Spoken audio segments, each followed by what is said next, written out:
ॐ नमः सिद्धेभ्यः।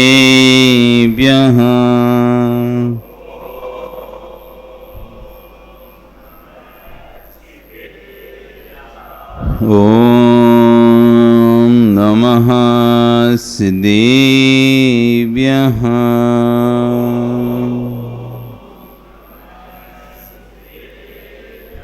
ॐ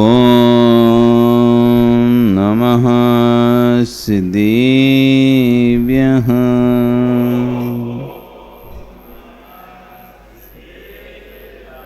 तिर्यणि खग्गिणाय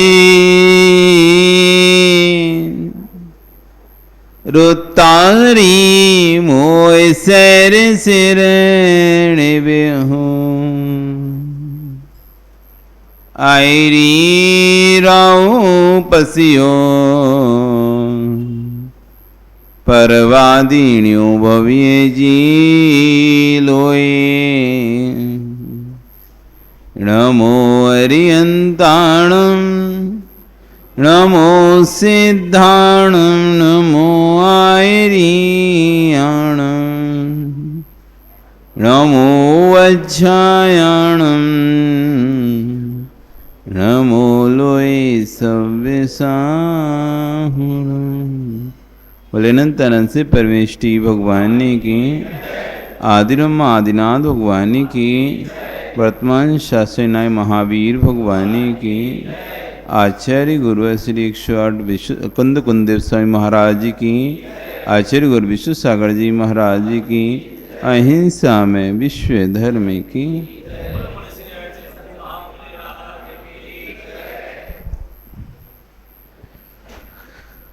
बंधु, वर्तमान शासन न्यायिक वर्धमान स्वामी के शासन में हम सभी विराजते। आचार्य भगवान कुंद कुंदेव स्वामी महाराज ग्रंथ राज रेणसार जी में श्रवण और श्रावक उभय धर्मों की व्याख्या कर रहे हैं। आचार्य भगवान विश्व सागर जी महाराज उस रेणसार पर कुंद कुंद स्वामी की गाथाओं पर अपना प्रवचन कर रहे हैं। आज उस प्रवचन के कुछ अंश क्या कह रहे हैं। 3 दिन से हमने गाथाएं सुन रहे हैं कि बाह्य तप की महत्वता क्या है, हे उपादेय क्या है, कारण के बिना कार्य नहीं होता है। आज उस पर आचार्य भगवान विश्वेश्वर जी महाराज अपनी देशना को खिराते हुए कह रहे हैं। अंतरंग में परिणामों की विशुद्धि का जब अगाध समुद्र द्वेलित होगा, ये बात तो विश्वास रखो, कोई भी अच्छा कार्य व्यक्ति तभी कर पाएगा जब अंतरंग में विशुद्ध परिणाम रखेगा। अंदर में यदि विशुद्ध परिणाम नहीं है तो कोई भी अच्छा कार्य नहीं कर सकता। जब अंतरंग में परिणामों की विशुद्धि का अगाध समुद्र द्वेलित होता है तब सारे जगत के प्राणियों के प्रति साम भाव का जन्म होता है। हर व्यक्ति के प्रति जो प्रेम भाव का जन्म होगा वो उसी के अंदर हो सकता है जो विशुद्धि से भरा होगा, जो गुणों से भरा होगा। जो अवगुणों से भरा होगा, देश से भरा होगा, उसके अंदर जगत के प्राणियों के प्रति मैत्री भाव उत्पन्न नहीं हो सकता। आप देख लेना, जब जब हम किसी के लिए बुरा सोचेंगे तब तक आपको शुभ परिणामों को हटाना पड़ेगा, अच्छे भावों को हटाना पड़ेगा। जब तक आप अपने अच्छे भावों को नहीं हटाओगे तब तक आप किसी का बुरा नहीं सोच सकते, बुरा कर नहीं सकते। तो जब विशुद्धि का आगाज होगा तब सारे जगत प्राणियों के प्रति सामभाव जन्म होता है। भावों की विशुद्धि की वृद्धि जब तक नहीं होती तब तक सारे जगत के प्रति द्वैत दृष्टि नजर आती है। ये तेरा, ये मेरा, ये तेरा, ये मेरा। द्वैत मतलब दो, हम और वो, हम और वो। हमें बुराई क्यों नजर आ रही है? तो हम दूसरे को खुद नहीं समझ पा रहे ना, उसको अलग मान रहे हैं, अपने आप को अलग मान रहे हैं, उसको अलग मान रहे हैं, अपने आप को अलग मान रहे हैं। यदि मैं उसको अपना दर्पण बना लूं, जैसे दर्पण में जाने के बाद व्यक्ति ये नहीं कहता कि वो व्यक्ति अलग है, मैं अलग हूं। दर्पण में व्यक्ति जब खड़ा होकर अपना चेहरा देखता है तो ये कभी नहीं कहता ये अलग है, मैं अलग हूं, कालिक इसमें लगी है, मुझ में नहीं लगी। देखता उसको है, सफाई कहां करता उसमें क्या अपन में। देखता दर्पण को है, और जो भी कालिक लगी है, जो भी कहीं भी कमी है, तो दर्पण में सफाई करता है कि खुद के चेहरे पे सफाई करता है। देख भले दर्पण में रहा है, लेकिन दर्पण में देखने के बाद ही उसको पता है मैं ही हूं, जो दिखाई दे रहा है मैं हूं, अलग भेद नहीं है। जबकि दर्पण अलग है, तुम अलग हो। दर्पण में दिखाई दे रहा वो तुम्हारा पौद्गलिक शरीर नहीं है, वो कांच का ही एक प्रतिबिंब है, कांच का ही प्रतिरूप है, तुमसे भिन्न है वो चीज। तुम चेतन हो तो वो अचेतन है। तुम चेतन हो, यहां पर इसमें सुई चुभाएंगे तो दर्पण में उस जो शरीर दिखाई दे रहा है उसमें दर्द नहीं होगा, लेकिन तुम्हें जरूर दर्द होगा। तुम्हारे शरीर में सुई चुभाएंगे तो तुम्हें तो दर्द होगा, कि दर्पण में जो प्रतिबिंब दिख रहा है उसको भी दर्द होगा क्या? वो तो अजीब है। दर्पण का ही स्वच्छता है, जो दर्पण के ही कांच की स्वच्छता है कि सामने आप आए तो दर्पण आपके जैसा हो गया। वो उसके ही जो परमाणु थे वो सफेद से जिस कलर का आप कपड़ा पहने थे उस कलर के कपड़े को दिखाने लगे, जैसा आपका चेहरा था वैसा आपको दिखाने लगा। वो दर्पण के ही परमाणु तदाकार रूप परिणन हो गए, लेकिन अनुभूति उस दर्पण में नहीं है। लेकिन फिर भी अलग है, भिन्न होने पर भी आप क्या मानते हो? मैं हूं। जब मैं मानते हो उसे तो गलती उसमें दिखाई देती है आपको, कमी अपने में नहीं दिखाई देती, कमी उसमें दिखाई देती है दर्पण में। इसके जो दर्पण में जो चेहरा दिखाई दे रहा है उसमें देखो काला काला लगा हुआ है, तो कपड़ा उठाकर क्या करते? दर्पण को पोंछना शुरू करते। तो भगवान का उसमें आता है, जब पंचकल्याण चलते हैं तो उसमें एक प्रसंग दिया जाता है, दिखाया जाता है।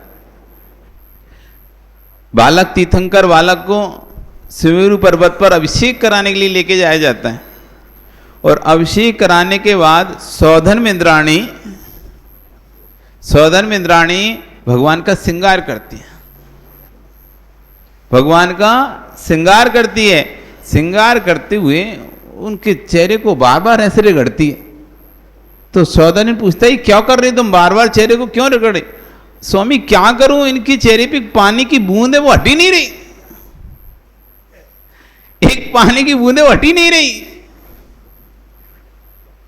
वो कहते हैं भाई इनके चेहरे पर पानी की बूंद नहीं है, इनका चेहरा इतना स्वच्छ है कि तुम्हारे माथे की बिंदी इनके चेहरे पे चमक रही है और तुम्हें लग रहा है कि पानी की बूंद है।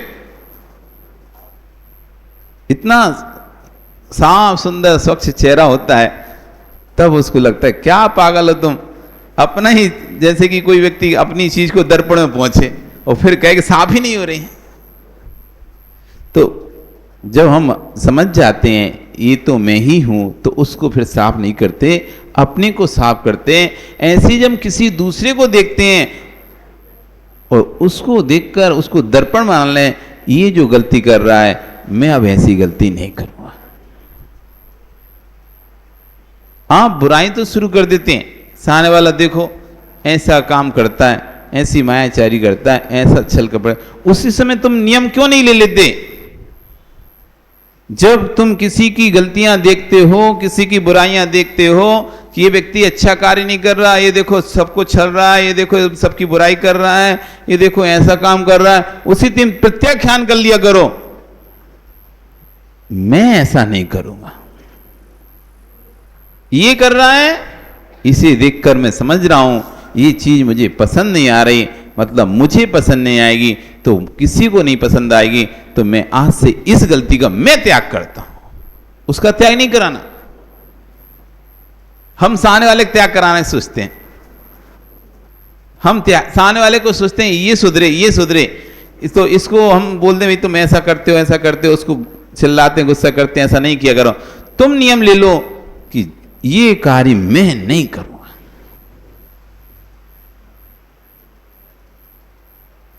क्यों ले पाते हो? क्योंकि द्वैत दृष्टि हमारी है, हम अपने आप को अच्छा समझते हैं और दूसरे को बुरा समझते हैं। द्वैत दृष्टि हमारी, हम अपने आप को तो अच्छा मानते हैं और दूसरे में देखते हैं और उसमें हमको बुराई दिखती है, ये नहीं सोच पाते ये बुराई आज से मैं नहीं करूंगा, मैं प्रत्याख्यान करता हूं। मैं कभी कभी अपन कहें ये देख कितना ठगता है लोगों को, मैं आज से प्रत्याख्यान करता हूं, मैं कभी किसी को नहीं ठगूंगा। अबे तुमको लगता है लोग तुमसे जलते हैं, तुमको लगता है लोग तुमसे जलते हैं, तुम्हें अच्छा नहीं लगता, तुम नियम ले लो मैं किसी से नहीं चलूंगा। तो मुझे अच्छा नहीं लगता ना, जब मुझे पता है अच्छी क्रिया नहीं है, जलना अच्छी बात नहीं है, कर्म का फल मिलेगा कोई कितनी भी करे होशियारी। तुम भजन गाते हो ना, कोई लाख करे चतुराई कर्म का लेख मिटे नारे भाई। जब भजन गाते हो तुम और उसमें कहते हो कर्म देख लेगा, कर्म देख लेगा, कौन क्या क्या कर रहा है सब कर्म देखेगा, तो तुम भी इस बात को ध्यान रखो ना। दूसरों को जो हम कहते हैं कि कर्म देख लेगा, तो स्वयं को भी तो कर्म देखेगा कि नहीं देखेगा। जब हम दूसरों के लिए भावना बहाते हैं कि तुम करो जितना करना है हमारे साथ, खराब बुरा अच्छा, कर्म देख रहा है सब, भगवान देख रहा है सब हिसाब ले लेगा, उसको सुनाते हैं। उस समय अपनी आत्मा को भी सुनाओ ना, कर्म देख रहा है तुमसे हिसाब ले रहा है। दूसरे को तो बोल रहे हैं हिसाब ले लेगा, अपने आप को बोलो ना, देखो कर्म ने देख लिया मुझे, अब मुझसे हिसाब ले रहा है। एक एक ऐसे एक एक पाई का हिसाब लेता है। सेठ आता है, मालिक आता है, तो एक एक पाई का हिसाब मांगता है, कहाँ है बताओ। तो अब वो तो मांग रहा है कर्म तो तुमसे, अब तुम रो चाहे गाओ, गालियां दो, कुछ भी करो किसी को, उससे क्या होगा? ये वो हिसाब, वो व्यक्ति गड़बड़ नहीं कर रहा, ये तो जो सेठ था अब हिसाब मांग रहा है, तुम दे रहे हो यार, तूने यार वो देखो तो खर्चा करवा दे। अब देखो अब सेठ को क्या बताएं, अब तो हिसाब देना पड़ेगा। जब तक हम दूसरों में बुराई ढूंढेंगे, कभी भी हमारे अंदर विशुद्धि का समुद्र उद्वेलित नहीं होगा। भावों की विशुद्धि जब तक नहीं होगी, तब तक सारे जगत के प्रति द्वैत दृष्टि नजर आती है। द्वैत दृष्टि का भाव तभी संभव है जब अंतरंग में विशुद्धि का प्रादुर्भाव होगा। तो अंतरंग में विशुद्धि आएगी तो आपको पता चलेगा किन किन कारणों से अशुद्धि आती है। जब विशुद्धि आएगी तो ये पता पड़ेगा किन किन कारणों से अशुद्धि आती है, और जब ये पता चल जाएगा इन इन कारणों से अशुद्धि आती है, तो व्यक्ति उन कारणों को छोड़ देगा। जब तक ये पता नहीं चलेगा, विशुद्धि आने के बाद ही पता चलेगा, और जब तक ये विशुद्धि नहीं है पता नहीं चलेगा, आ जाएगा मेरी क्या गलती, मैं तो कुछ नहीं करता, मैं तो कुछ नहीं करता, मैं तो बहुत अच्छा हूं। अरे इतने ही अच्छे होते तो भगवान नहीं बन गए होते। मैं तो अच्छा हूं, मैं तो अच्छा हूं, हम तो अपने आप को भी अच्छा नहीं बोलते। यदि हम इतने अच्छे होते तो पंचम काल में काय आए होते। पंचम काल में आए हैं, मनुष्य बने, इसका मतलब ही था हम मिथ्या दृष्टि थे, नहीं तो सम्यक दृष्टि तो मनुष्य बनता ही नहीं है। और सम्यक दृष्टि मनुष्य बने और बना होता, स्वर्ग से आ तो पंचम काल में उत्पन्न नहीं होता, वो तो विदेश क्षेत्र में उत्पन्न होता। स्वर्ग से आता तो इस खोटे पंचम काल में जो भी जन्म लेगा वो मिथ्यात्व के साथ ही जन्म लेगा। नियम हम पंचम काल में आए से प्रमाण की जरूरत नहीं, हम पापी हैं, मायाचारी हैं, मायावी हैं, मायावी हैं, मायाचारी हैं, छल कपटी हैं। इस प्रमाण है पंचम काल में उत्पन्न होना। ये छल कपट नहीं किया होता, मायाचारी नहीं की होती, पांच पाप नहीं किए होते, तो आज पंचम काल में नहीं होते, आज चौथे काल में उत्पन्न होकर साधना करके वहां से मोक्ष जा रहे होते हैं, विदेश क्षेत्र में जन्म लेते। क्यों यहां आते? साधना साध विज्ञानम अनुमानम, साधन से साध्य का ज्ञान हो जाता है, कारण से कार्य का ज्ञान हो जाता है, कार्य से कारण का ज्ञान हो जाता है। ये कार्य हमारी मनुष्य पर्याय पंचम काल। कारण क्या रहा है?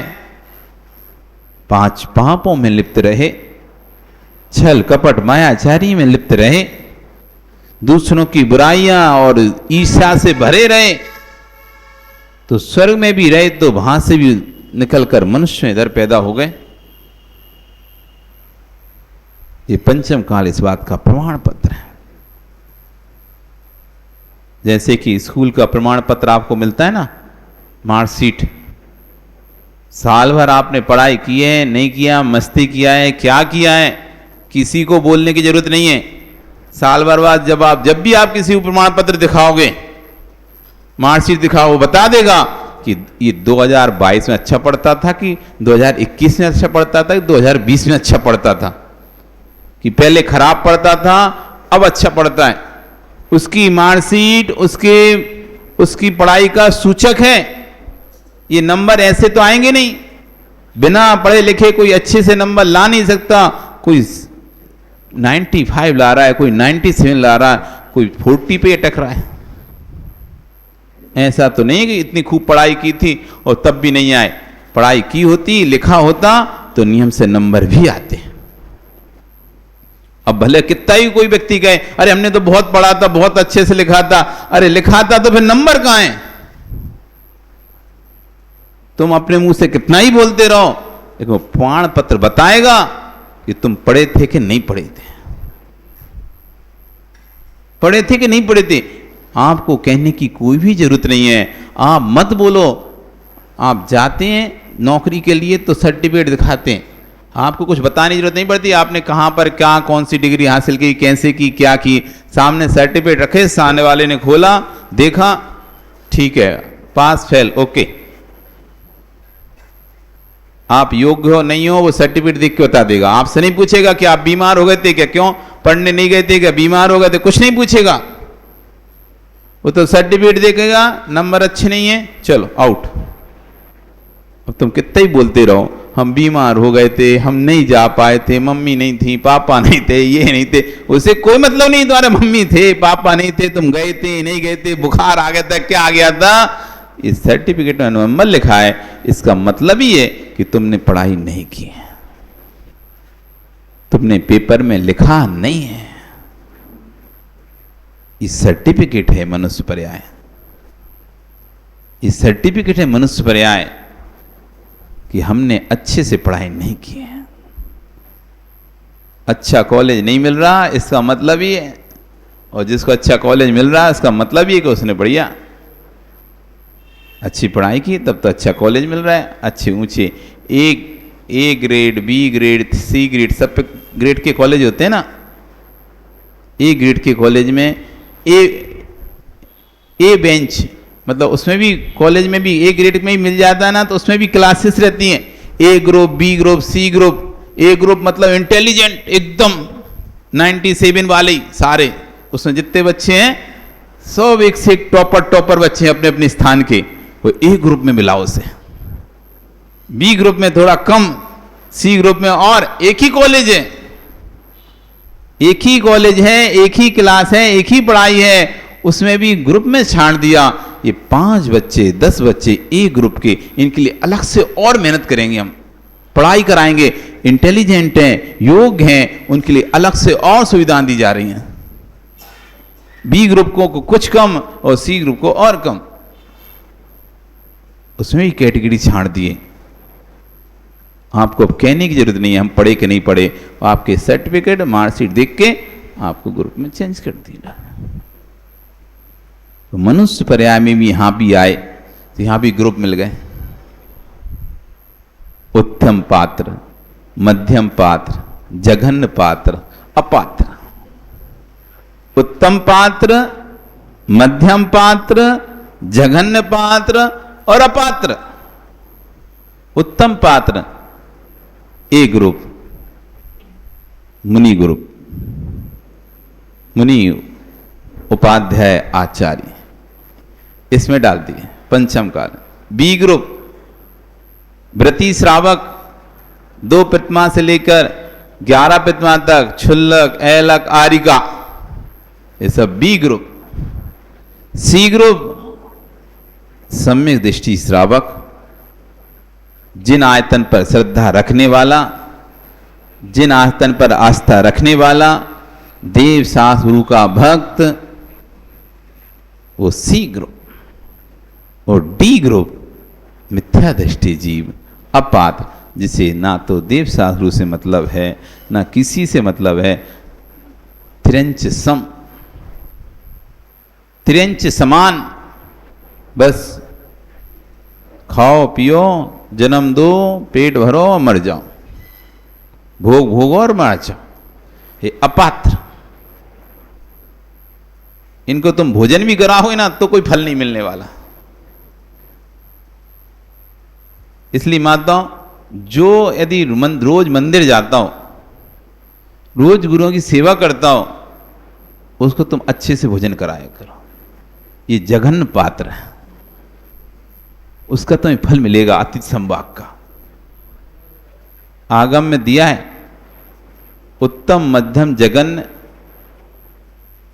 दान 4 प्रकार 4 संघ को दीजिए, अथवा दान 4 प्रकार का 3 पात्र को दीजिए। उत्तम मध्यम जघन्य, आपके द्वारा कराया गया भोजन भी दान है। यदि आप घर के किसी सदस्य को, जो कि रोज भगवान का अभिषेक पूजन आदि करता है, गुरुओं पर आस्था करता है, उनकी सेवा वैभवती करता है, तुम उसको स्नेह से प्रेम से भोजन कराओगे, आपके द्वारा आहार, उसको भोजन का दान दिया जा रहा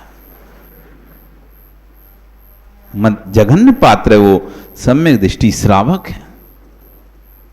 कोई 2 प्रतिमाधारी बुजुर्ग मां आपके घर में रह रही है, आप प्रतिदिन उससे भोजन कराते हो, आपको प्रतिदिन जघन्य पात्र को आहार कराने का पुण्य मिलता है। ऐसा मत समझना कहां से एक जिम्मेदारी और आ गई, काय को इन्होंने प्रतिमा ले लिया, हमारे सिर पे एक जबरदस्ती की एक आफत और चढ़ गई। अब करके पूरा करके खिलाओ, पूरा शुद्धि से बनाओ और इनको खिलाओ। नहीं, पुण्य मनाओ, पुण्य। लोग तो पात्र ढूंढते हैं दान देने के लिए, लोग तो पात्र ढूंढते हैं दान देने के लिए कि कोई पात्र मिले, हमें दान देना है। तुम्हारा सौभाग्य, तुम्हारे घर में ही पात्र उत्पन्न हो गया।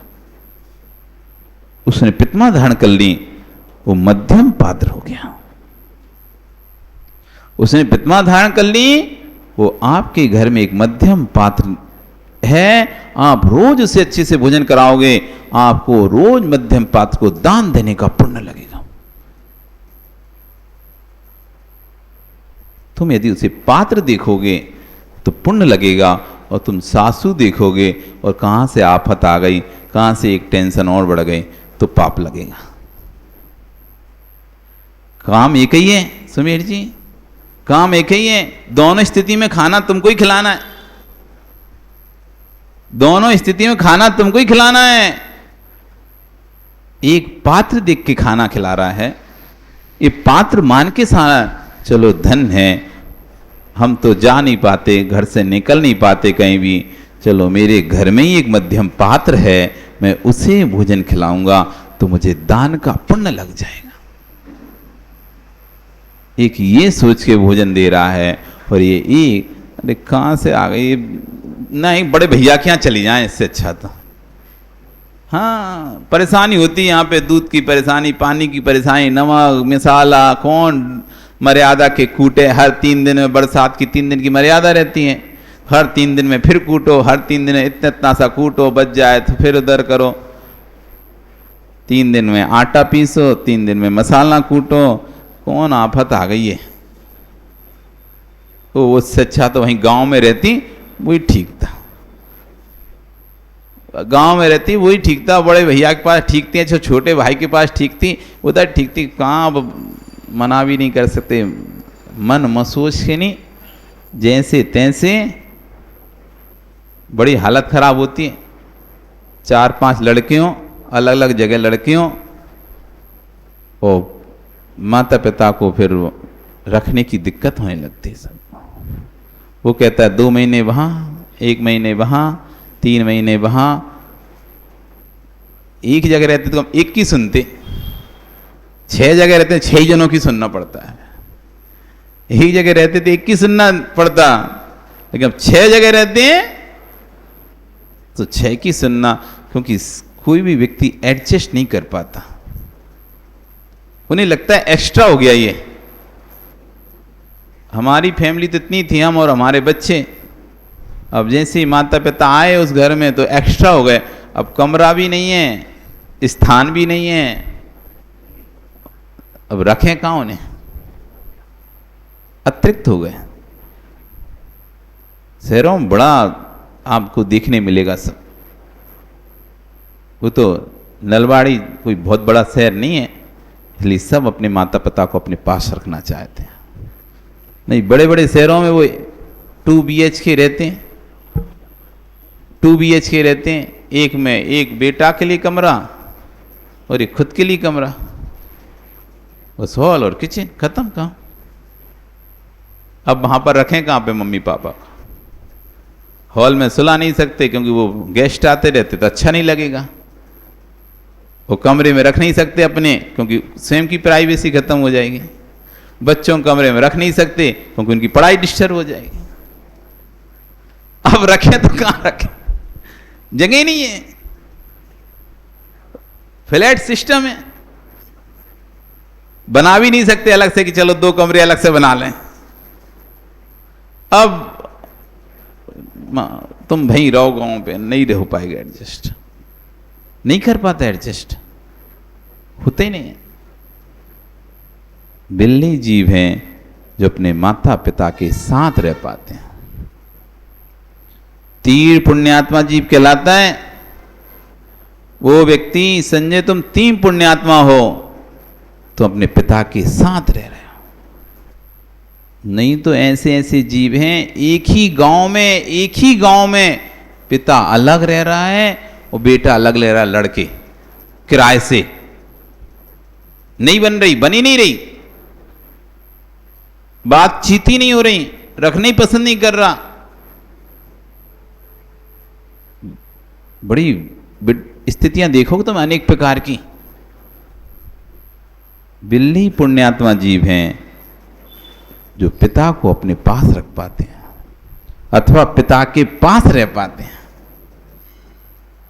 नहीं तो हम जा रहे हैं, गांव में नहीं रहेंगे, हम शहर में जाएंगे, शहर में रहेंगे। तुम रहो गांव में, वही शहर में रहना।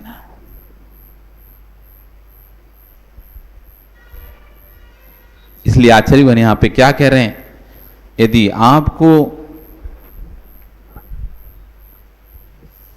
विशुद्धि चाहिए तो अद्वैत दृष्टि पर ध्यान दो। जब तक द्वैत दृष्टि पर ध्यान जाता रहेगा, विशुद्धि का प्रादुर्भाव नहीं होगा। जब अंतरंग में विशुद्धि का प्रादुर्भाव होता है, जब द्वैत दृष्टि का अभाव तभी संभव है जब अंतरंग में विशुद्धि का प्रादुर्भाव होगा। भिन्नता भाव दिखाई देता है, एकत्व भाव से दृष्टि हट रही है, तो इसका कोई दूसरा हेतु मत खोजना, एकमात्र स्वयं के परिणामों की विशुद्धि का अभाव खोजना। यदि आपको किसी के अंदर बुराई दिखाई दे रही है, किसी की गलतियां दिखाई दे रही हैं, इसका एक ही कारण सोचना, तुम्हारे अंदर विशुद्धि का अभाव है। दूसरे के अंदर कमी है नहीं कमी, वो जाने बात की बात है। उसके अंदर कमी है नहीं है वो तो बाद में पता चलेगा, निर्णय चलेगा। हो सकता है तुम कमी समझ रहे थे, वो कमी नहीं थी उसके अंदर, वो तो बात की बात है। पता सही भी हो सकता है, आप जो सोच रहे हैं गलत भी हो सकता है, लेकिन आचार्यगण कह रहे हैं कि यदि दूसरे के अंदर तुम्हें कमी दिखाई दे रही है, तुम्हारी विशुद्धि का तो इतना तो पक्का है, फाइनल है कि तुम्हारे अंदर विशुद्धि का अभाव जरूर है। उसके अंदर कलुषता हो नहीं हो, उसके अंदर अशुद्धि हो नहीं हो, लेकिन तुम्हारे अंदर तो विशुद्धि का अभाव स्पष्ट दिखाई दे रहा है, क्योंकि कार्य दिखाई दे रहा है, कारण उसका विशुद्धि है, अशुद्धि है, तो इसका मतलब है कि विशुद्धि का अभाव है। जब ये जीव द्वैत दृष्टि से दूसरे द्वैत को देखता है तो अशुद्धि में अशुद्धि की ही वृद्धि होती है। जब द्वैत को द्वैत से ही देखता है, द्वैत यानी दो, राग द्वेष दो हैं, राग द्वेष दो को देखने के लिए पुनः देखता है, अमु व्यक्ति कारण मेरे में राग द्वेष होगा है, पुनः तूने दो देखे, एक बार भूल की थी तो राग द्वेष उत्पन्न किया, पुनः भूल किए तो उस राग द्वेष की उत्पत्ति कारण तू स्वयं को ही नहीं दूसरे को मान रहा है। पहले भूल की थी तो हमको लग रहा है राग द्वेष, अब फिर उसको देखकर फिर द्वेष उत्पन्न हो रहा है, तो कह रहा है कि उसने द्वेष उत्पन्न कराया, तेरे द्वेष ने ही द्वेष उत्पन्न कराया, हमारे राग ने ही राग उत्पन्न कराया है, हमारे द्वेष ने ही द्वेष उत्पन्न कराया है, कोई दूसरे ने द्वेष उत्पन्न नहीं कराया।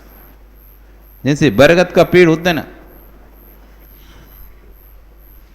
एक पेड़ होगा, फिर उसी का ही बीज गिरता है और वो नीचे गिरता है, जन्म जाता है, फिर उसी से और शाखा फूट जाती, अथवा उसी की जड़ नीचे जाती है। पहले बरगद का कैसे फैलता है, उसी में से जड़ निकलती है, वो ही नीचे जाती है, फिर वो ही फिर मोटा होकर तना होकर फिर एक और पेड़ बन जाता है, उसी के ही बीज जाकर गिरते हैं।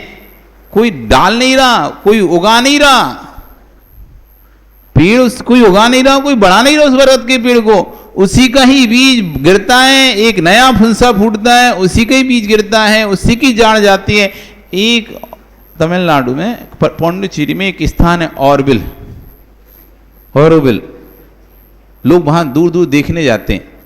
वहाँ एक इस तरह का ध्यान केंद्र बनाया उन्होंने, जिसमें कोई लाइट पंखा कुछ नहीं है, पर प्राकृतिक उजाला आता है उसमें इतना, और बहुत मोटी मोटी दीवारें उसकी, एकदम गोल एक बॉल के आकार का ऐसा बनाया हुआ है। अंदर इतनी शांति है उसमें कि एक सुई भी गिरे तो ऐसा कहते हैं लोग कि हम तो नहीं गए, क्योंकि वहाँ पर जाने के लिए मोजे पहन के जाने देते हैं, वो नंगे पैर नहीं जाने, तो एकदम साइलेंट है, गंदगी बिल्कुल नहीं है, एकदम नीट एंड क्लीन है। तो सब चेक करा के हाथ पैर चेक करते हैं और फिर मोजा पहनो अच्छे साफ सुथरे, फिर उसके अंदर जाओ ऐसा। तो फिर हम लोगों को बोल रहे थे, लेकिन हम नहीं जा सकते।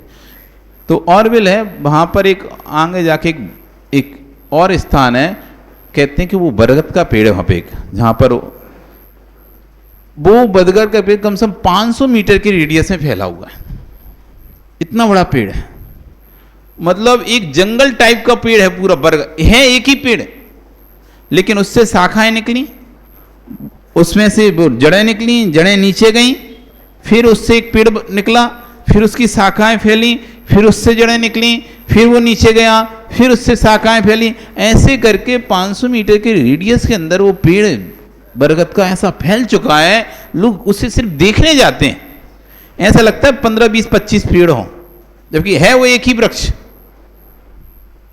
एक ही वृक्ष है, लेकिन ऐसा लगता है बहुत सारे वृक्ष होंगे। वो अपना ही बीज, अपनी ही जड़ फिर जमीन में जा रही है, फिर उत्पन्न हो रहा है, फिर अपनी जा रही है, फिर उत्पन्न हो रहा है, लग रहा है किसी ने बीज डाला होगा तब उत्पन्न हुआ होगा। ऐसे ही हमारा राग, हमारा देश खुद ही बार बार गिरता है और अगले राग देश के लिए उत्पन्न कर जाता है। जैसे वृक्ष का बीज खुद ही गिरा, खुद ही नए वृक्ष पैदा कर लिया, कोई इसमें कारण नहीं था, देखने वाले को लग रहा है कि किसी ने इसको डाला होगा तब तो होगा, नहीं, स्वयं का बीज स्वयं को ही उत्पन्न कर रहा है। ऐसे हमारा ही राग देश, एक तो पहले राग देश किया तो एक बीज राग देश का वृक्ष उत्पन्न हुआ, अब उसी वृक्ष से फल आ रहे हैं, फल आकर वो नीचे गिर रहे हैं, भाई फिर से जमीन में जा रहे हैं, फिर से नया राग देश का वृक्ष फिर से खड़ा कर रहे हैं। हम ही राग देश करते हैं, दूसरे को पहले देखा था, द्वैत भाव में देश बांध लिया था, दूसरे को जैसे कमठ के जीव ने मरुभूति के जीव से द्वेष विद्वेष बांध लिया और हर भव में अपनी विद्वेष के कारण से उस पर उपसर्ग करता मरुभूति के जीव पे, और हर भव में वो दुर्गति में जाता। अब वो कहलाए मेरी दुर्गति का कारण मरुभूति बन रहा है। क्या उसकी दुर्गति का कारण कमठ मरुभूति का जीव था, पार्श्वनाथ का जीव था क्या? जबकि जब भी उसे क्रोध आता था किसके कारण से आता था? वो पार्श्वनाथ के जीव को देखकर ही आता था। जब भी उसके अंदर बदले की भावना आती तो किसके कारण आती है? वो पार्श्वनाथ के जीव को देखकर आती थी, और उसके कारण फिर उसको वो बदला लेता था, दुर्गति हो जाती थी। ऐसी तुम कहो कि ये हमारे गुस्से के कारण बन रहा है, ये इसके कारण से हमको गुस्सा आता है, इसके कारण से हमें जलन होती, ईर्ष्या होती है, ये नहीं होता तो हमें गुस्सा भी नहीं आता। अरे वो गुस्सा उसके कारण से नहीं आ रहा, तुम्हारा ही जो द्वेष है वो तुम्हारे अंदर द्वेष का बीज उत्पन्न कर रहा है। और द्वेष आया, द्वेष किया तो नया द्वेष फिर से जन्म ले लिया। ऐसे करके 10 भाव चलते रहे जब तक भगवान मोक्ष नहीं गए। जब तक भगवान मोक्ष नहीं गए उसका वो बीज के बीज है, आज इस भव का बीज, फिर अगले भव, फिर अगले भव, फिर अगले भव, वो चलते ही चला आ रहा है। पुनः भूल की उस राग देश उत्पत्ति कारण तू स्वयं को नहीं दूसरे को मान रहा है कि मेरे अंतरंग में दोष हुआ है तो अमुक व्यक्ति के निमित्त से हुआ है। ज्ञानी ध्रुव सत्य की बात कर, जिसे देखकर तुझे राग या देश हो रहा है वह राग देश उसमें नहीं है, तेरी विशुद्धि के अभाव में है। उस व्यक्ति में क्या राग देश होगा? वो तो व्यक्ति है, वो तो वस्तु है। वस्तु तो वस्तु होती है, वस्तु तो वस्तु ही रहती है। समीर चंद जी पेन है कि जेब में? पेन रखे हो क्या? निकालो, दो तो हमको दो, चाहिए नहीं फिर भी दे दो। देखो ये पेन है, हमने सुमेर चंद जी से ले लिया, ठीक है बैठ जाओ। कैसा है, अच्छा है कि बुरा है? पक्का? फेंक के मार के देखें क्या? फेंक के मार के देखें क्या? लगेगी कि नहीं लगेगी? अच्छा है ना? फिर भी अच्छा बोलोगे। अच्छा पाप कितने होते हैं बताओ, बच्चा बताओ पाप कितने होते हैं? पता है आपको? में किसको पता है पाप कितने होते हैं? हाँ बोलो पवन जी, आप ही बोलो कितने होते हैं? ये तो कसाय होती है, क्रोध मान माया लोभ तो कसाय हैं। पाप पूछ रहे हैं हम तुमसे। 5 होते हैं पाप। कितने होते हैं? इसलिए तुम लोगों को हमारी पाठशाला में आना चाहिए शाम को पढ़ने के लिए। पाप के नाम याद नहीं तुमको? 5 पाप होते हैं। हिंसा, झूठ, चोरी, कुशील, परिग्रह। इन 5 पापों में से संजय ये पेन कौन सा पाप है? हिंसा, झूठ, चोरी, कुशील या परिग्रह? इन 5 पापों में से ये पेन कौन सा पाप है? परिग्रह पाप है।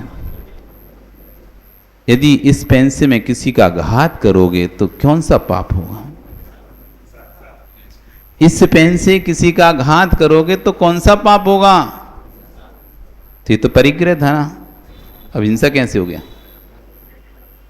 इस पेन को दुका लेंगे, चोरी कर लेंगे तो कौन सा पाप होगा? इससे झूठा अभिलेख लिखेंगे तो कौन सा पाप होगा? ये 5 पापों में कौन सा पाप है? अब बताओ 5 पापों में से ये पेन कौन सा पाप है? हिंसा, झूठ, चोरी, कुशील, परिग्रह।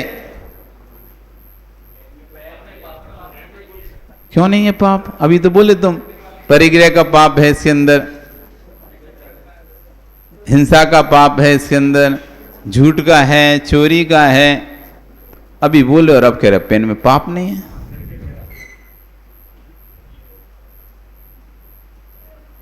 पेन में कौन सा पाप है? तो तुम इसे रखोगे तो परिग्रह का दोष नहीं लगेगा?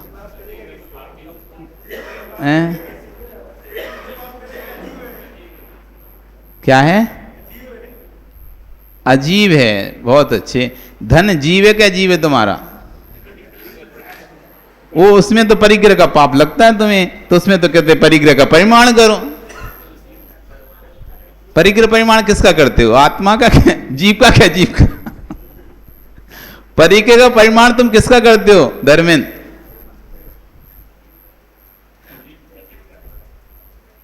यदि उससे पाप नहीं लगता तो परिमाण उसका क्यों?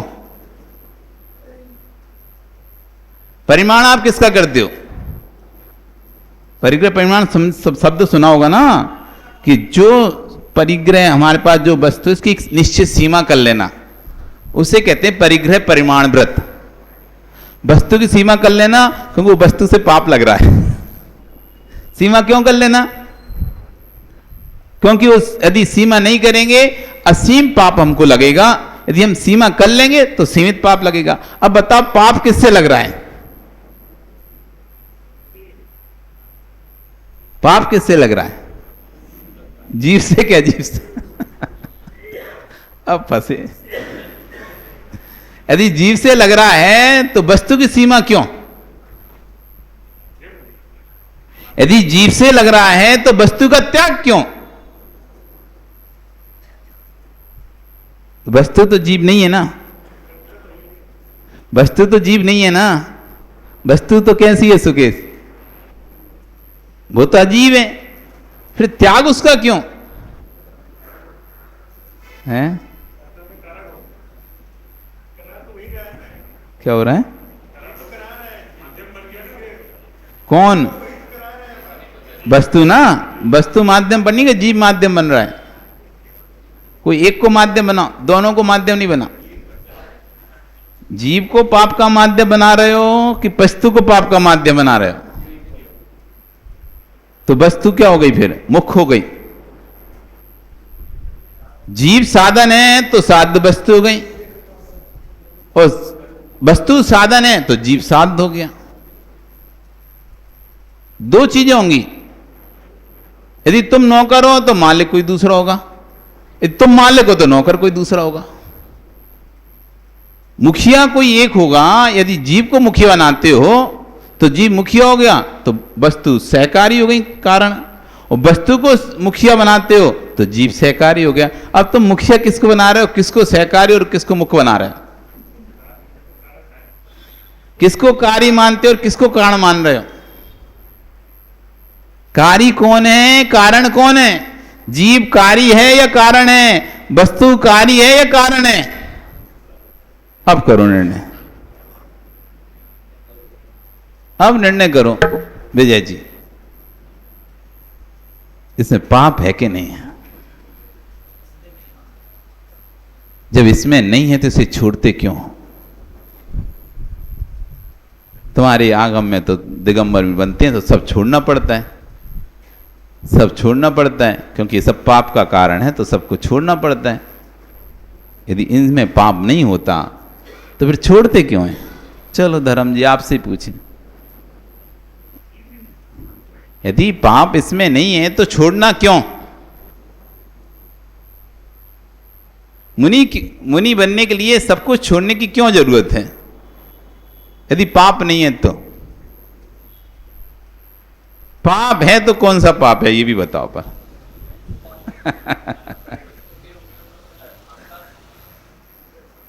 फंस गए अब तो। अच्छे, हाँ तो वही तो कह रहे हैं। तो इसमें जिस उद्देश्य, तो इसमें पाप है कि नहीं है? तो फिर इसे क्यों छोड़ते हैं हम? नहीं है तो हम अच्छे उद्देश्य से सब चीजें रखे रहें। हम अच्छे उद्देश्य से धन संपत्ति घर सब रखे रहें, अच्छे उद्देश्य से। अच्छे उद्देश्य से हम पूरा विश्व का संपत्ति रख ले रहे हैं। उद्देश्य अच्छा होना चाहिए बस, तो पाप तो लगेगा नहीं। परिग्रह का पाप तो लगेगा नहीं ना, क्योंकि हमारा उद्देश्य अच्छा है। संपत्ति अरबों खरबों की है, चक्रवर्ती के पास खरबों अरबों की संपत्ति होती है। सम्यक दृष्टि भी होता है तभी पाप लगता है। क्यों? उद्देश्य तो अच्छा है उसका, फिर पाप क्यों लग रहा है?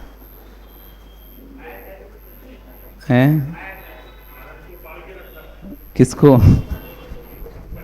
परिग्रह को पाल के रख, परिग्रह को ही पालते हैं, कोई बेटे को पालता है, अब ये परिग्रह को भी पाल रहा है, उसको क्या खिलाना पड़ता है। सही है, वस्तु वस्तु है, वस्तु वस्तु है, वस्तु में ना पुण्य है ना वस्तु में पाप है। वस्तु वस्तु है, वस्तु में पुण्य नहीं, वस्तु में पाप नहीं। जो मेरे परिणाम हैं पुण्यभूत होते हैं तो पुण्य लगता है, मेरे परिणाम हैं जब पापभूत होते हैं तो पाप लगता है। फिर वस्तु छोड़ना क्यों? तो वस्तु इसलिए छोड़ना है, अग्नि कहां तक चलती है? अग्नि कहां तक जलती है? कहां तक जलती है अग्नि? अनिल बताओ। जब तक उसे ईंधन मिलता है, जब तक ईंधन मिलेगा, जहां तक ईंधन मिलेगा वहां तक अग्नि जलेगी। और ईंधन मिलना यदि उस अग्नि को बंद हो गया तो स्वतः ही अपने आप धीरे धीरे धीरे करके शांत हो जाएगी। ऐसे ये परिग्रह ईंधन है परिणामों को विकृत करने के लिए। ये परिग्रह वस्तु ईंधन है अंतरंग के परिणामों को खराब करने के लिए, इसलिए वस्तुओं से दूर किया जा रहा है। तुम जैसे वस्तुओं से दूर हो जाओगे, तुमको विकृत होने के साधन कम हो जाएंगे, तो तुम्हारा ईंधन हट जाएगा, तो अपने आप राग द्वेष की अग्नि शांत हो जाएगी। घर से दूर रहोगे, परिवार से दूर रहोगे, समाज से दूर रहोगे, व्यापार से दूर रहोगे, धंधे पानी से दूर रहोगे, काम काज से दूर रहोगे, तो इनसे जो राग द्वेष तुम्हें उत्पन्न हो रहा था, जो ईंधन मिल रहा था तुम्हारे राग द्वेष के लिए, जो कसाय के लिए बार बार ईंधन मिल रहा था तुमको, घर में रह रहे थे, कहीं कोई फिर कुछ बोल देता, फिर कुछ बोल देता, फिर संक्लिष्टता होती थी, फिर रोते थे, फिर बिलखते थे, फिर परिणाम खराब हो करते थे अपने, आपने घर ही छोड़ दिया। ये व्यस्त थे, कहीं फट जाते थे, कहीं पुराने हो जाते थे, कहीं खराब हो जाते थे, कहीं कुछ हो जाता था, गुम जाते थे, कोई पहन लेता था। अब यहाँ देख लो ना, कभी कोई किसी को कोई कुछ पहन ले तो बड़ा परिणाम खराब हो जाता है। हाँ, हमारी चड्डी कहाँ गई, वो हमारी बनियान कहाँ गई, ढूंढते ही रहता है। और कौन पहन गया पता नहीं चलता, अपनी फटी रख गया, वो दूसरे की सामान फटी रख गया और सामान पहन गया। अब वो जिसकी पहन गया, अब उससे पूछो क्या हो रहा है उसके अंदर। होते ही नहीं तो टेंशन नहीं होती। अजय अब है तुम बनियान पहन के नहीं आए, बनियान पहन के नहीं आए, और धर्म जी बनियान पहन के आए थे। अब धर्म की बनियान गुम गई तो तुम्हें तो हंसी आ रही है। क्यों? तुम तो पहन के नहीं आए थे, देखो हम तो बढ़िया, हम पहने नहीं थे, बच गए। जैसे मंदिर में कोई चप्पल जूता पहन के नहीं आए, चप्पल पहन के नहीं आए, तो उसे टेंशन नहीं थी चप्पल की, कोई पहन के चला जाएगा। और जो पहन के आता तो पहले ढूंढता है कहाँ गई कहाँ गई, कोई लाश से एक इधर कर दी, कोई उधर कर दी। अब 5 मिनट तक तो चप्पल ही ढूंढ रहा है, मेरी चप्पल कहाँ गई, और फिर नहीं मिल रही इधर, तो पता चला यार कोई लगता है पहन गया, अपन भी दूसरे की पहन जा रहे हैं। अब सब एक दूसरे की पहन तो बड़े फिर विकल्प होता है। देखो मंदिर में आते हैं, चोरी करने आते हैं कि क्या करने आते हैं, चप्पल पहन के चला गया, वहां गुस्सा आ रहा है, तुमको गाली दे रहे, चिल्ला रहे हो, कौन चप्पल पहन गया यहां से, हमारी कल ही तो नए पहन के आए थे। नहीं थी, पुरानी भी नहीं थी, उसने भी देखा नई चप्पल है, पहन गया। बहुत पहन जाते हैं चप्पल, कभी कभी बाहर का भी कोई पहन जाता है, मतलब कोई बाहर से निकलने वाला देख लेता है, ताक लेता है अच्छी है तो धीरज से उठा लेता है। तुम समझते हो मंदिर का कोई व्यक्ति पहन गया चप्पल, कोई, और वो पता चला कोई बाहर का व्यक्ति, धीरज से उसने उठा ली और ले गया। वो कितने विकल्प हो रहे हैं। ओ भाई पन्ना लाल, तुम कुछ पहन के नहीं आए थे, अब पहन के नहीं आए तो कोई विकल्प ना, ढूंढने का विकल्प ना, तो ढूंढने का विकल्प कि वहां खड़े होकर चप्पल के यहां पर मुंह चीजें ऐसे ढूंढ रहे हैं, कौन सी चप्पल मेरी, पहन के नहीं आए, देखते तक नहीं हो। यदि तुम पहन के नहीं आए ना चप्पल, तो चप्पल की तरफ देखते तक नहीं हो। देखो तो हमारा उस स्थान पर भी ध्यान नहीं जाता यदि हम चप्पल मंदिर पहन के नहीं आए, वैसे मंदिर पहन के नहीं आना चाहिए। बिना चप्पल के आओगे तो कम से कम जमीन देख के चलोगे, बिना चप्पल के मंदिर आओगे तो नीचे जीभ देख के चलोगे, गंदगी देख के चलोगे। और चप्पल पहने पहने मंदिर आओगे, इधर देखोगे उधर देखोगे, बातें करोगे, चाहे गंदगी में पैर रखा हो, चाहे किसी पैर रखा हो, चाहे जीवों पर पैर रखा हो, तो कोई पता ही नहीं चलेगा। तो सब चप्पल में लग रहा है ना, और वैसे पैर में लगेगा तुम, अरे नहीं नहीं ध्यान से चलो, यहाँ पे पूरे में देखो गंदगी पड़ी हुई है, एक एक स्थान देख देख के चलोगे आप, नहीं तो पता चला हो तुम मांस के ऊपर से भी निकल गए, पंखों के ऊपर से, मुर्गी के, इसके उसके पड़े रहते हैं रास्ते में। क्यों, अपन रोज आते हैं तो कभी कभी देखते हैं ना, पूरे में पंख पड़ा रहता है, किसी टुकड़े पड़े रहते हैं ऐसे। तो बिना चप्पल के आओगे तो नीचे देख के चलोगे, और चप्पल पहन के आओगे तो अपने चले जाओ, क्या फर्क पड़ेगा। इसलिए जब भी मंदिर आओ, यदि कोई समस्या नहीं है तुमको, उससे कई फायदे हैं। बिना चप्पल पहने मंदिर आओगे तो पैर के पॉइंटों का एक्सरसाइज हो जाएगी, एक्यूप्रेशर हो जाएगा आपके पैरों का, उससे शरीर के बहुत सारे रोग दूर हो जाते हैं। शरीर के अंदर हाथ में और पैर में हमारे पूरी बॉडी के पॉइंट्स होते हैं। जैसे एक्यूप्रेशर वाले डॉक्टर एक्यूप्रेशर करते हैं जिन पॉइंटों से, नींद नहीं आ रही तो बढ़िया नींद आ जाती है, जैसे वो पॉइंट दबाता है तो भूख नहीं लगी, भूख लगने लगती है, पॉइंट दबाता है तो दर्द होता है, दर्द खत्म हो जाता है पॉइंट दबाने से। तो शरीर में, हाथ में, पैरों में, कानों में, इस सब जगह पॉइंट रहते हैं पूरे बॉडी के। जब हम नंगे पैर चलते हैं तो पत्थर से हमारे पॉइंट दबते हैं, ऊबड़ खाबड़ जमीन पर पी पैर रखना पड़ता है तो उससे पॉइंट दबते हैं। लोग तो अलग से एक्सरसाइज करते हुए घर में लाके, क्या वो जिसमें ऐसे ऐसे गुट्टे से निकले रहते हैं, उसमें खड़े होकर चलते हैं, ऐसे ऐसे ऊपर करते रहते हैं, पॉइंट दबाते हैं। तो भी स्वतः मंदिर आने पर पॉइंट दब रहे हैं, किसी को जरूरत नहीं है एक्सरसाइज की। वो एक एक्सरसाइज स्वतः ही हो जाएगी आपकी, पेट में भूख लगने लगेगी, मल अच्छे से साफ होगा, शरीर में दर्द नहीं होगा, पीड़ा नहीं होगी, नींद अच्छे से आएगी। ये पैर के पैदल चलने के फायदे, नंगे पैर चलने के फायदे। इसलिए मंदिर हमेशा नंगे पैर आओ, तो ना तो चप्पल घूमने की चिंता, ना चप्पल ढूंढने की चिंता। तो जैसी एक चप्पल आपने छोड़ी, एक चप्पल आपने छोड़ी, तो आपको चप्पल संबंधी जो राग था, द्वेष था, वो सब कम हुआ कि नहीं हुआ। जबकि चप्पल में राग द्वेष नहीं था, राग द्वेष तो मेरी आत्मा में ही था। राग द्वेष किसमें था, हमारी आत्मा के अंदर था, लेकिन वो चप्पल निमित्त बन रही थी, नहीं बन रही थी। बार बार जब भी आते थे विकल्प बना ही रहता था, आज नहीं पहन के आए, कोई ले ना जाए, तो इधर और सामने जैसे एक ही है नीचे, तो दर्शन करते करते धीरे से ऐसे देख लेगा रखी है कि नहीं रखी। हाँ, ऐसे उतार के आए, वहां दर्शन से दिख जाते, परिक्रमा लगाते लगाते नजर फेंकते जाएगा, हाँ दिख रही कि नहीं दिख रही। तो वो निमित्त बन रही थी, नहीं बन रही थी। और जैसे ही आपने उस निमित्त को हटाया, जैसे ही आपने उस निमित्त को हटाया, तो तत्संबंधी आपका जो द्वेष था, तत्संबंधी जो आपका राग था, तत्संबंधी आपके जो विकल्प थे, वो पूरे खत्म हो गए। अब आप बढ़िया शांति से भगवान की भक्ति कर रहे हो, कोई चप्पल देखने का काम ही नहीं है आपको। और निकले भी तब भी आपने चप्पल की जहां रखी होती है उस साइड भी नहीं देखा आपने, क्योंकि आप तो चप्पल पहने नहीं थे।